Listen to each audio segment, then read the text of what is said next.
As Brad mentioned, my name is Allison Carlon. I'm an associate here in the employee benefits practice at Williams Mullen, and I have the absolutely riveting topic of the evolving landscape of ERISA fiduciary duties. All right, so today we're going to go through some just basics of the ERISA fiduciary duties, give you guys a little bit of a primer on that front, some recent developments with respect to the application of those duties to health and welfare plans, what risks are associated with those duties and how you can mitigate them, and then some best practices. So first up, we have a poll. So are you a fiduciary of an ERISA plan? Yes, I am, very enthusiastically. I think so. Thankfully, no. Or what is a fiduciary?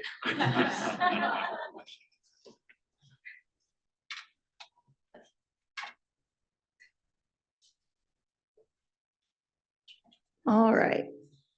A lot of fiduciaries, so you should be very excited about this topic, or it should be old news to you, one or the other.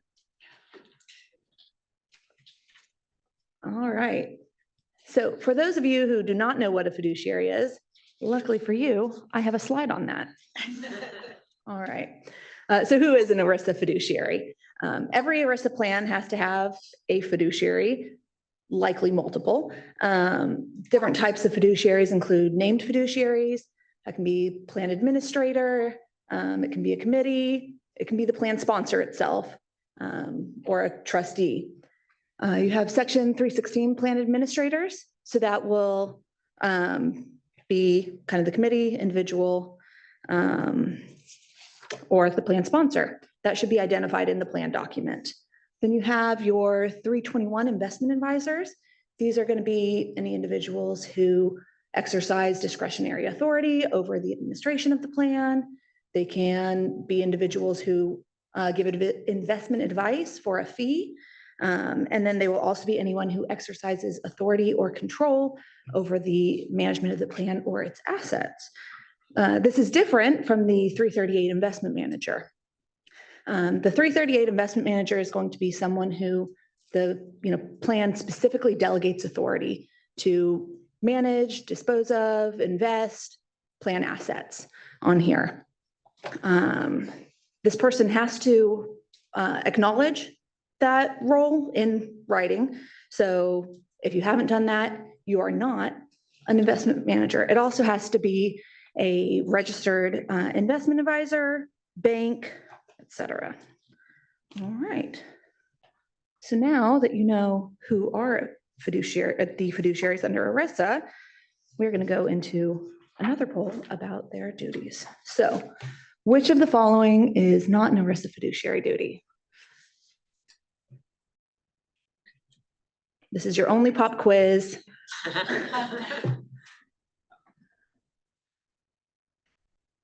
right.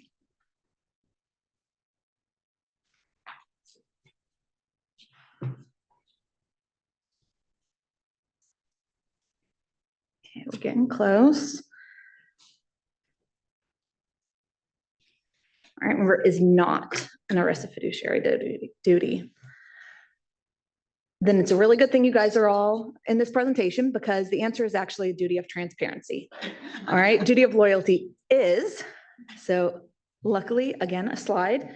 So here are 6 kind of categories that I've broken out for duties for fiduciaries. On here, you have the duties of loyalty, to diversify the assets of the plan, comply with the provisions of the plan, act prudently, avoid prohibited transactions, and pay only reasonable plan expenses. Now, that last one is somewhat of a subset, really, of the duty to act prudently, but I've broken it out for a reason, and you will see why. So, another poll. I promise I'm almost done with polls on here. So, are your plan fiduciaries clear about the extent of their fiduciary duties, and do they know what they actually mean? Yes, no, we would benefit from training, or what are fiduciary responsibilities?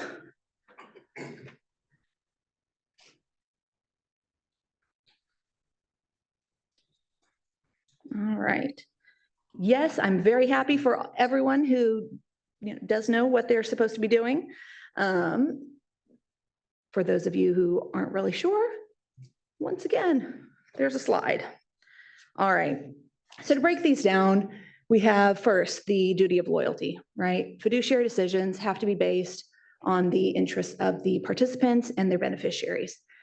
One thing to note is that may mean that decisions you make as a fiduciary of the plan do not align with the best interests of the company there. Next up, duty to diversify plan assets. You have to diversify plan investments to minimize the risk of major investment losses, right?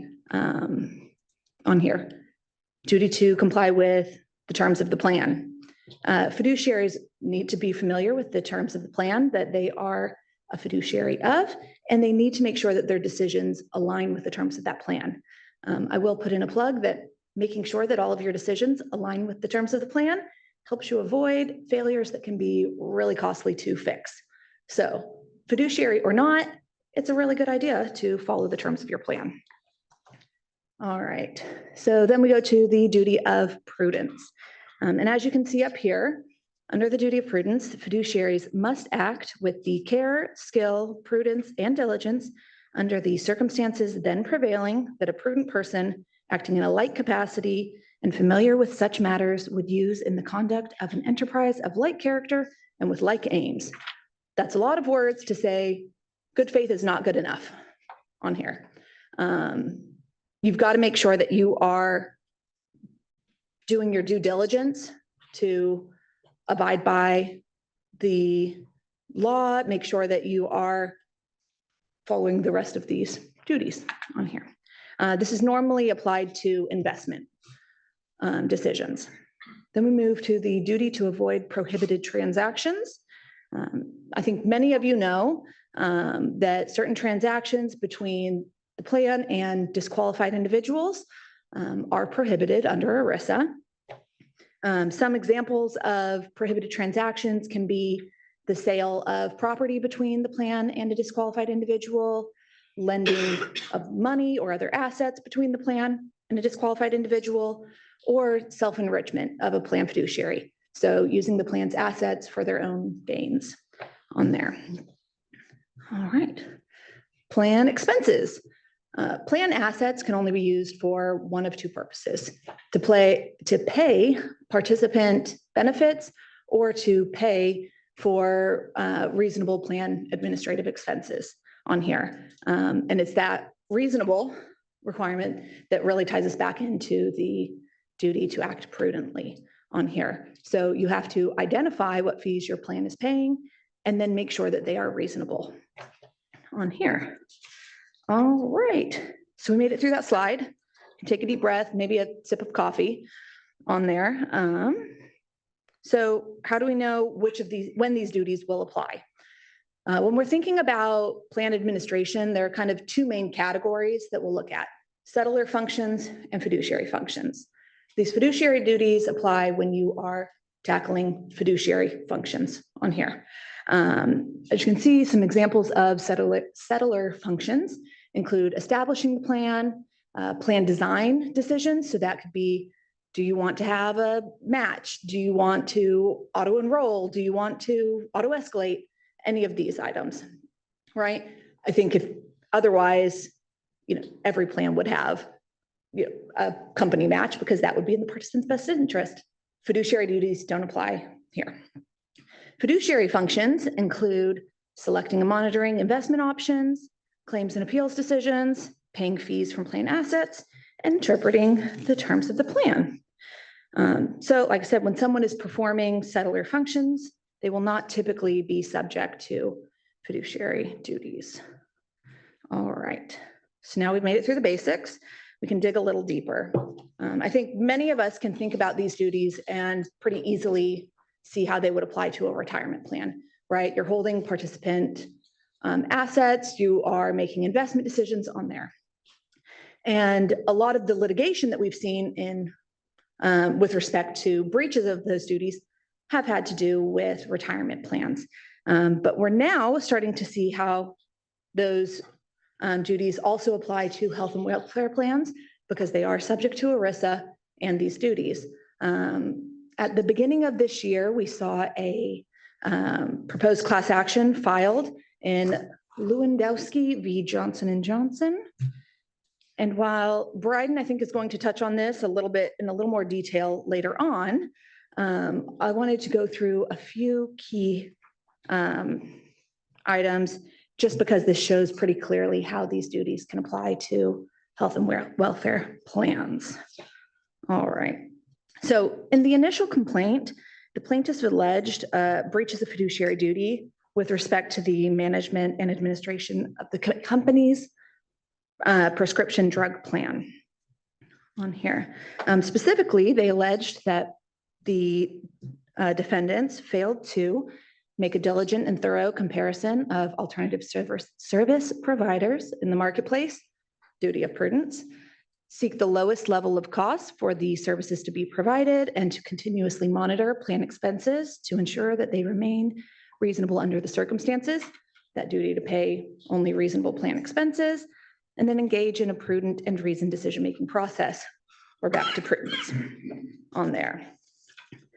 All right, so what does that tell us? And I want to caveat all of this to say, this litigation is still in its initial stages. And while they have had a lot of kind of briefs and motions being filed back and forth over the summer, these recommendations really come from taking all of these basics for fiduciary duties and making sure that we are applying them equally to all of our ERISA plans on here. So first, it may be prudent to establish a benefits committee that monitors health and welfare benefits, including the fiduciary decisions that go along with those benefits. Then monitor the performance of your service providers and conduct regular RFPs, and then monitor the fees that you're paying to those providers and ensuring that they are reasonable. Let's see. So what are the real risks associated with a failure to satisfy your fiduciary duties, and how can we manage them? All right.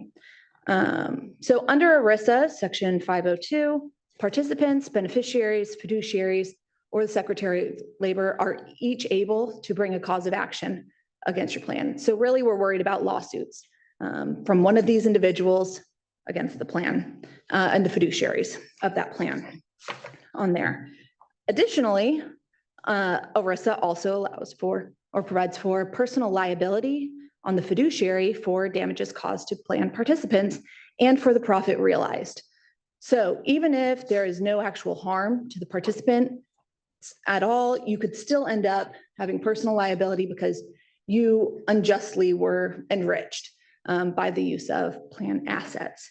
So I don't recommend taking people's contributions and going and buying yourself some lottery tickets with them and then quickly sending back the money.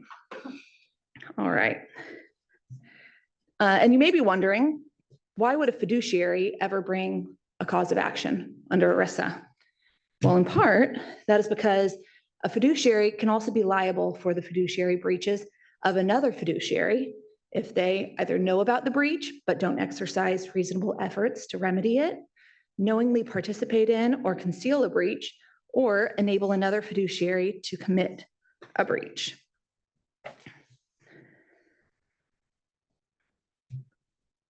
So how can you mitigate these risks? Well, first, fiduciaries should monitor all investment options, right? Just because you have offered a number of acceptable investment options does not mean you're in the clear with respect to all of the other options that you're providing. Fiduciaries should conduct regular independent evaluations of all of their investment options. That said, fiduciaries are also not required to select the cheapest service providers and investment funds on here. You really need to be considering when you're doing your RFPs, any evaluations of service providers, the qualifications of the provider, the quality of the services offered, and the reasonableness of the fees charged in light of the services provided on here. You'll also want to make sure you're doing an actual, like an apples to apples comparison, right? If you're looking at this provider and you say, wow, they offer all of these services, that's fantastic. They cost a ton, but they offer all these services.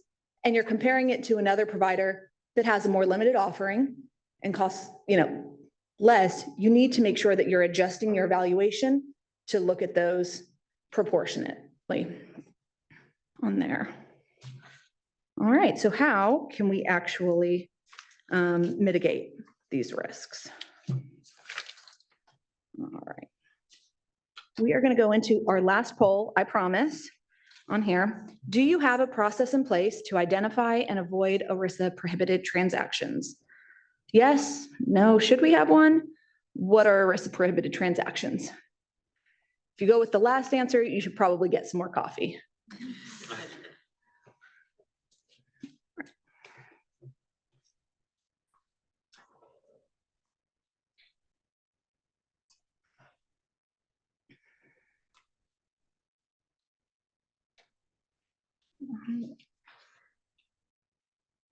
Well, that is great for everyone who does have a process. Let's go through some other options for avoiding fiduciary pitfalls. All right. 1, you can appoint an investment advisor as a co-fiduciary. Once again, we get back to the duty of prudence. If you don't know what you need to know to be able to make investment decisions, you probably shouldn't be doing it, and you should be hiring someone to help you with that. Fiduciary duties can be delegated by the plan document or by agreement. So you need to make sure that your plan document allows for the delegation of fiduciary duties, and then make those delegations in alignment with your plan document. Remember, investment managers have to acknowledge in writing that they are taking on that role. That said, the named fiduciary is still going to be responsible for monitoring their other fiduciaries. You don't just get to say, oh, great, we've signed a contract, I never get to look at this again. You still need to go and make sure you're monitoring. All right, you can get fiduciary liability insurance. While this isn't required by ERISA, it does protect the plan and fiduciaries from losses due to fiduciary breaches. While you can use plan assets to pay the premiums to cover the plan, fiduciaries themselves or the plan sponsor have to pay the premiums for the fiduciaries to be covered. All right. For anyone with service agreements and fee schedules, these should all be reviewed every 3 to 5 years. Consider an RFP and make sure you're understanding that there are changes in technology and products, so it may be worth reevaluating these agreements. And cost is not the only consideration. Cybersecurity. Maintain and adhere to cybersecurity policies and procedures, assemble a cybersecurity team, train your HR employees, and conduct cybersecurity risk analysis. And then if you have a benefits committee, there are a few additional best practices. 1, the members should all be informed and engaged, right? A prudent process is way more important than getting to the right decision. Get a process, stick to it. Keep detailed minutes for every committee meeting and document all of those decisions. And then establishing an investment policy. And once again, following the policy. That's important here. And annual fiduciary training is always helpful so they know what they're supposed to be doing. All right. That brings us to an end of probably the most exciting presentation you'll see today on here. But with that, I will turn the time over to Nona to come up and talk about reporting and disclosures.